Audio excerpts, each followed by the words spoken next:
হ্যাঁ এটা নাও আর বলো না। কি না ওরকম করে হবে কি? দেখো কত আছে দেখো তুমি। কি 5,000 দিয়েছি। ওটা নয় তো, এই তোর সামনা সেলের যে 10% হচ্ছে, সে 10% করতে বুঝতে না। অত খুঁজলে হয় দিদি? আমাদের থাকবে ক টাকা বলো? সামনা লাভ থাকে, সামনা থেকে আমি আবার যে জায়গায় কাজ নিয়েছি সে জায়গায় কত কিছু এক্সট্রা কাজ করেছে। 20% লেস দিয়ে লোকে দিচ্ছে। তা আমার কত, আমারও তো ওই 20% লেস আছে বলো। 20, হ্যাঁ, আর দেখো তুমি কত আছে।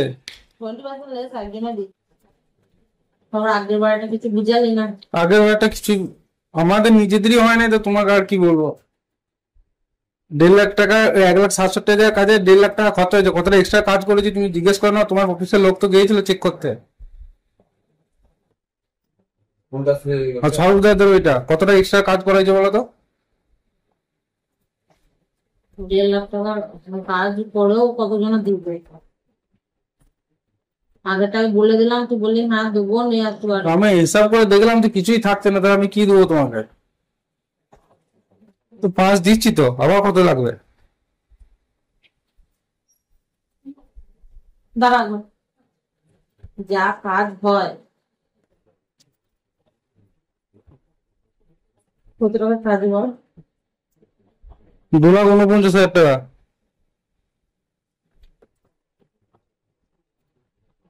যদি 2% করে হয় সে তো তোমার তো 5,000 হয়ে যাচ্ছে। আমার হয়ে যাবে, এখন বলবো না। দেখুন, ভিডিও ভাইরাল হয়েছে, ভিডিও ভাইরাল হতেই পারে, অনেক রকম ভিডিও আসতে পারে, কিন্তু ঘটনাটা কতটা সত্যি সেটা নিশ্চয়ই যাচাই করতে হবে। তবে আমি একটা দিক থেকে বলছি যে যদি কেউ এ ধরনের কাজ করে থাকে, সে যে কোনো রাজনৈতিক দলের হোক, নিশ্চয়ই তার বিরুদ্ধে তদন্ত করে দেখে ব্যবস্থা নেওয়া উচিত। আমাদের দলও সেক্ষেত্রে তাই করবে, কারণ আমাদের দল কোনো রকম দুর্নীতিকে প্রশ্রয় দেয় না, আর দেবেও না। কারণ তৃণমূল কংগ্রেস মনে করে যে স্বচ্ছতার প্রতীক মমতা ব্যানার্জি, সুতরাং তাকে সামনে রেখে আমাদের কাজ করতে হবে। তো সুতরাং সেই জায়গায় দাঁড়িয়ে যদি এ ধরনের কেউ কাজ করে থাকে, যদি আমি ঘটনার সত্যতা জানি না, আপনারা বলছেন, আমি তার উপরেই আপনাকে বলছি যে আমরা নিশ্চয়ই তদন্ত করে দেখব যে ঘটনাটা কি ঘটেছে। কারণ শুধুমাত্র একটা ভিডিও দেখে কারুকে জাজ করা ঠিক হবে না, কারণ ভিডিওটা কতটা সত্যি সেটা নিশ্চয়ই আমাদের দেখতে হবে। আর যদি হয়ে থাকে নিশ্চয়ই দল তার ব্যবস্থা গ্রহণ করবে এবং আইনের পথে চলবে। দেখুন, বিরোধীদের তো অভিযোগ করা কাজ, কারণ তারা পশ্চিমবাংলার মাঠে নেই, ময়দানে নেই, কাজে নেই।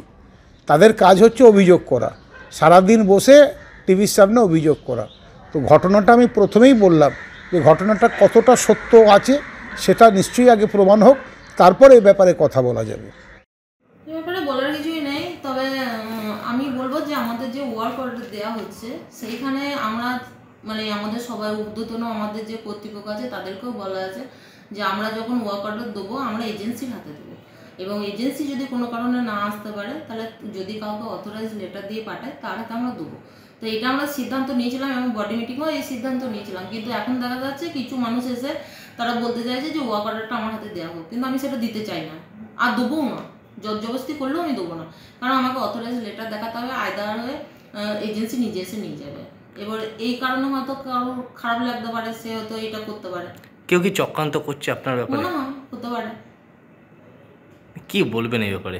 এই ব্যাপারে এটাই বলবো যে কেউ টাকা নামাতে চাইলে আমি টাকা হাত দেবো না, আমি তো হাত তো দিইনি, আমি টাকা দিকে তাকাই। আমি চক্রান্ত করতে গেলেও মানে জলটা জলের জায়গায় থাকবে, দুধটা দুধের জায়গায় থাকবে, পরিষ্কার কথা।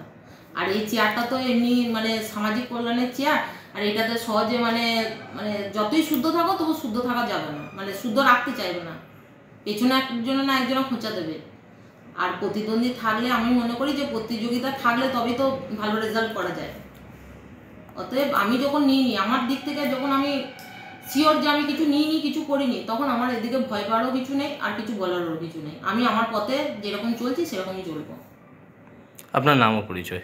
আমার নাম ডালিয়া লাহা, আমি মানকড় গ্রাম পঞ্চায়েতের প্রধান।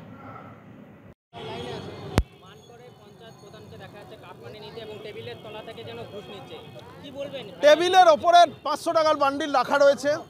তিনি পঞ্চায়েত প্রতিনিধি, পঞ্চায়েত প্রধান, জনগণের দ্বারা নির্বাচিত হোক চাই না হোক, নির্বাচিত হওয়ার যে চেয়ার, সেই চেয়ারে তিনি বসে বসে সিন্ডিকেট রাজ চালাচ্ছেন, তিনি কাটমানির সওদা করছেন, তিনি বার্গেনিং করছেন ওইখানে বসে বসে। লজ্জাজনক ঘটনা। পশ্চিমবঙ্গকে সারা ভারতবর্ষের বুকে লজ্জাজনক ঘটনা স্থান দিচ্ছে এই তোলামূলের সরকার। এই ঘটনা প্রকাশ্যে এসছে, কিন্তু এই জিনিস প্রত্যেক দিন প্রত্যেকটা পঞ্চায়েত অফিসে, প্রত্যেকটা পৌরসভা অফিসে, প্রত্যেকটা রাজ্য সরকারের অফিসে চলছে। চাকরি বিক্রি, শিক্ষা বিক্রি, পঞ্চায়েত বিক্রি, হাসপাতাল বিক্রি, সব জায়গায় এই জিনিস চলছে। বন্ধ হওয়া উচিত মানে আমরা বন্ধ করে ছাড়ব।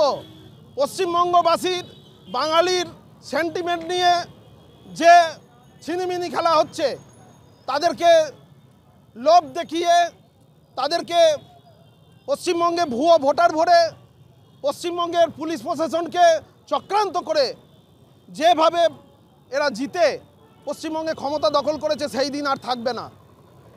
আপনারা দেখে নেবেন যে আমরা ভুয়ো ভোটারের আন্দোলন আমরাই করেছি, আর এই ভোটারদের আমরা ভুয়ো ভোটারদের আমরা তাড়িয়ে ছাড়বো, ভুতুরে ভোটারদের তাড়িয়ে ছাড়বো। পশ্চিমবঙ্গবাসীর যারা অরিজিনাল ভোটার, নিজের ভোট নিজে দেবে এবং পশ্চিমবঙ্গে ভারতীয় জনতা পার্টিকে প্রতিষ্ঠা করবে। ভারত মাতা কে, ভারত মাতা কে।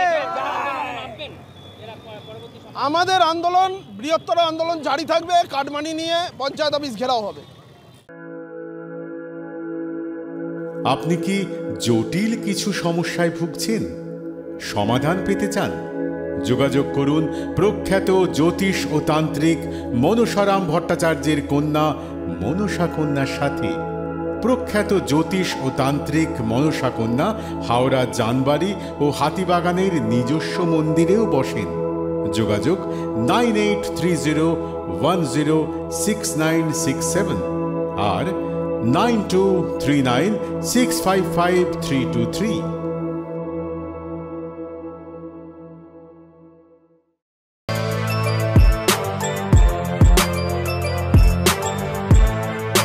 এখন অনেক বড় শ্রী লেদার্স হাওড়া ময়দান।